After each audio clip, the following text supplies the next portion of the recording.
Yaa jireenya biyya ormaa mucaan kun amma garaan ishee keessi dhugaa dubbachuuf akka baay'ee bakka gadda guddaa qabu inuma beekamti. Egaa obboloota koo jaallatamoo keessumaa obboloota haaraa biyyarraa dhuftanii dhala kan qabdanii maatii keessanirraa reefu kan adda baatanii ayyaana kanatti waan baay'een isinitti dhaga'amuu mala garuu haa ta'u malee haala kam keessattiyyuu obsuudha jechuudha. Namoota hedduutti maaliif otoo nyaattuu boossii maaliif as baatee boossii jechuu danda'a garuu yeroo miira dhaarii keessa ta'an waan gu'an hin beekani. Amala namoota tokko gaafa aaran yoo bu'an aariin sun irraa badaa of keessaatii waan itti salphatu itti fakkaata jechuudha dhugaa dubbachuu fi kanaafuu obsatu barbaachisaa. Baga ayyaana geessanii irraa haftanii isiniin jennaa hordoftoota koo. Angee bari gurshaa jaallatte. Gurshaan xinnoo ishee nama qoobsiti dhugaa dubbachuuf jechuudha.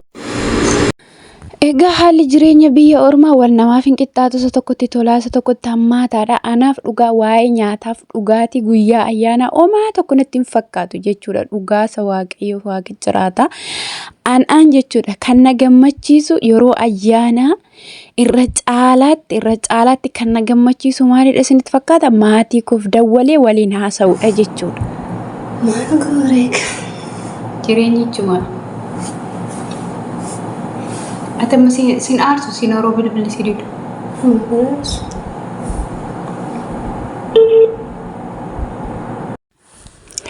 Maal haasa'uuf ayyattanii immoo gurra keessan hin qeensinaayi. Yeroo dura bilbilli dideeti dhugaa gaafa bilbilli maatiif dawwalamuuf jedhee nama diduu baay'ee nama aarsaa garuu haa ta'u malee maatii keenyaaf hataa inni dubbisne irraa galanne waaqayyoof yaa ta'u dhugaa waaqayyooti jechuudhaan guyyaa ayyaana yoo ta'u yeroo kamiyyuu haa ta'u isa nyaadhee dhugu caalaa jecha jireenya kanatti tolani gaafan sagalee maatii koo dhaga'u dadhabbiin narraa badaa dhukkubni narraa badaa yaaddoon narraa badaa jechuudha malee har'a ayyaanadha nyaanni akkasii na darbee dhugaatiin akkasii na darbee uffata akkasii na darbee maatii koo wajjiniin otoon ooleera ta'e kan jedhamu sammuu koo keessaa badee jira jechuudha. Keessumaa amma caalaatti kan dhaga'amu ijoollee warra haaraa reefu dhufanidha jechuudha malee nuti warri keessa bubbullee kuni waa'imti ayyaanayyuu ija keenya duraa badee jira jechuudha. Maaliif jennaani ayyaanni ani biyyumatti ayyaanni kanatti fakkaatu ganama otoo hin taane jira miti gara guyyaa yeroo namni hundumtuu ayyaaneffatee uffatee fataa yeroo sana ayyaana natti fakkaata malee ayyaanumti isaayyuu jecha biyyumattiyyuu akka abbaan go'ateedha garuu gaafa maatii kee wajjiniin kolfitee haasotee firoonni dhufani guyyaa sana bakka ayyaanumti akka jiru namatti tola. Garuu mana madaamii keessa teessee osoo asii gadi arreeddootu asii ol arreeddootu dalga si waamaneetu achi si waamanii yerooma guyyaamti isaanii bari'ee iyyuyyuu waliimti isaayyuu nama jalaa wallaalchisa jechuudha. Otoo ati waa'ee nyaata dhugaatii uffata biyya keetti dur dabarsite hin yaadiiniyyuu guyyichi fiigee darbaa jechuudha.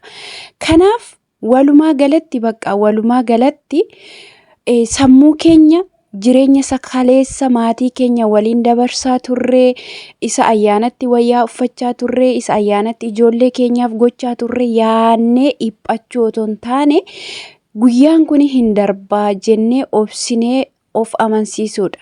Irra caalaatti immoo dhiphinni kan namarraa badu nyaata dhugaatii caalaa maatii keessaniif dawwaltanii sagalee isaanii dhaga'uudha bakka. Isa kanarratti xiyyeeffadha warri qabdani warri haalli isinii mijate akka barbaadanitti nyaata keessan hojjetachuu dandeessu warri madaamii waliin walitti bu'insa hin qabne warri qoqqobbii hin qabne jechuudha haala nyaataa irratti malee amma fakkeenyaaf guyyaa ayyaanaa jechuudha. Ayyaanni jiraa kanan godhadha otoo jettani maatii tokko kan waliin jirtan duukaa walii galuu dhiisuu dandeessu. Ani mataan koo amma dhugaa waaqayyo amma obboleettiin koo dhuftee amma tokko yaaddoo fi akkasuma immoo guyyaa ayyaana maal godhannan jedhu sammuu kootti ufayyuu malee dura walii masaayyuu hin beeku yaada'u. Miidiyaa irratti bagageessee bagageenyama wal ho'isna obboloota waliin malee jechaadha. Qofaatti nyaata addaa godhadhee bakka har'a ayyaana jedhee gadi taa'ee ofii koo kabajee hin beeku jechuudha. Dhugaa kan Waaqayyoon argu maalirraa kan ka'e beektu kuni mana kana haalli rakkina nyaataa jiraate otoo hin taane hojiidha bakka. Osoo hojii jara hojjedhuyyuu ofii dadhabee lafti iyyee natti bari amma gana ofii koo taa'een nyaata dhugaatii ofii koo kan biyya koo hojjetadha yoon jedhe maaltu mootti na cinqedheefan isa dhugaa Waaqayyoon isinitti hima jechuudha. Hojiin ofii dabalaa faa'een isa gaafa nama duukaa jirtullee amma tokko sii wayya malee keessumaa gaafa qofummaa jirtu jechaadha. Nyaata ofii kee godhattee dhugaatii ofii kee godhattee fataa zanaa jettee bakka yeroo kee itti fudhattee hojjechuu hin ulfaata jechuudha. Garuu akka tasaa taatee madaamonni sinii eeyyamtee hiriyoota keessan waliin dabarsuudhaaf manuma jirtan keessanitti immoo otuma nyaata hojjettanis ta'u nyaata dabalataas hojjechuudhaaf yeroo kootti gubee nan hojjedha jettanii fataa of gootanis rakkoon qabu. Ani akka kootitti dhugaa Waaqayyoon isiniin jedhe arga boleettiin koo dhuftee nyaata tokko hojjetu jalqabeyyuu malee horoo ofii koo jirutti abadan nyaata biyya koo guyyaa tokko hojjetadhee nyaadheen beeku jechuudha. Isuma araboota wajjiniin hojjedhu nyaadha malee maalirraa kan ka'e kuni beektu yeroo dhabu bakka yeroo dhabu ansaaniif iyyuu iddoo sagalitti asiif achi na waamu yeroo hin qabu. Yooman taa'een ofii koo kana gadi taa'ee hojjetadha jedhee ittan dhiisa bakka ittan dhiisa dhugaa dubbachuuf otoo nyaanni isaa dhugaatiin isaa hin dhibiin yeroo dhaburraa kan ka'e itti dhiisaa jechuudha. Kanaaf sammuu keessan amansiisa. Mucaa keessa yaaddanii maatii keessa yaaddanii abbaa manaa keessa yaaddanii yeroo ayyaana maal gootu beekta kaardii kee guuttadhu. Kaardii kee guutta'uu kan sammuu kee buhaarsisu kan si kufalchiisu jechi maatiillee dhugaa Waaqayyo inni namatti midhaa nyaataaf dhugaatii caala gaafa sagalee isaanii dhageessu ayyaanni maal akka ta'e maaliin akka dabarsanii keessummaan dhufee maal akka hojjetan yeroo sagalee isaanii dhageessu isaaniyyuu gammaduu isaanii jira gaafa sagalee isaanii dhageessu atillee asii gammadda jechuudha. Miirri gammachuu tokko miirri dadhabbii tokko gaafa maatii waliin haasotu sammuun kee boqonnaa si argata. Kanaaf iyyuu yaaddanii sammuu ofiin dhiphisiina. Dhiphinni biyya ormaayyuu ulfaataadha. Kanaaf ciniinnadha. Gaafa Waaqayyoo isin gargaaree biyyatti galtan immoo bakka bara hedduu maatii kun alaa ayyaana dabarsee jira waan ta'eef amma kunoo yeroon qarshii qabutti yeroo maatii koo waliin jirutti fataa'ee nan dabarsattanii murteeffattanii teessan jennaan wanti isin daangessu tokko hin jiru jechuudha. Kanaaf iyyuu haala kanaatiin abdii godhadhaa malee guyyaa ayyaana as baatanii miidiyaa irratti hin booyinaa. Maatiin keessan iyyuu gaafa viidiyoo kana arganii in dhiphatu jechuudha. Maaliif jennaan tokkoffaa kana lammaffaa immoo ijoolleen biraa viidiyoo keessan arganillee gaafa biyya ormaa ufne akkas taa jedhanii yaadda'uu malu. Warri immoo akkuma keessan otoo miidiyaatti hin bayin baay'ee dhiphatanii boo'anis immoo gaafa viidiyoo kana ilaalan ittuu jechuudha. Abdii kutannaa guddaa keessa galu jechuudha.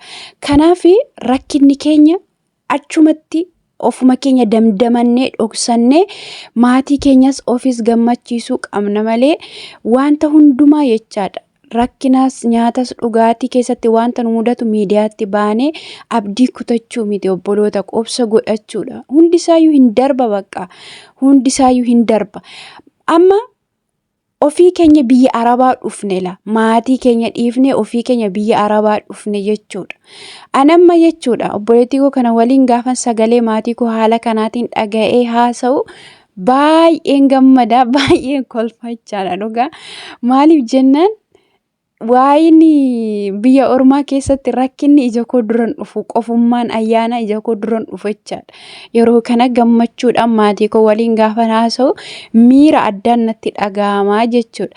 Kanaaf iyyuu nutu biyya ormaa dhufe isaanitu aqee giddii nu harkifatee nu fudhate miti. Erga maatii keenya irraa adda baanee immoo abdii godhannee taa'uu bakka kalaas. Hin darba guyyichi kun jennee isa booruu sana abdannee guyyaan har'aa darbee guyyaan gammachuun dhufnannee eeggachuudha.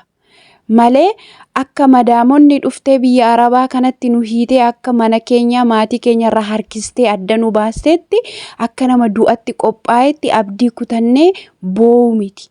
Kanaafuu jabaadhaa hin darba bakka hin darbaa yaati abdii horadhaan isin jedha. Turtiin waliin gootaniif immoo galatoomaa gooftaan isin haa eebbisu eebbifama.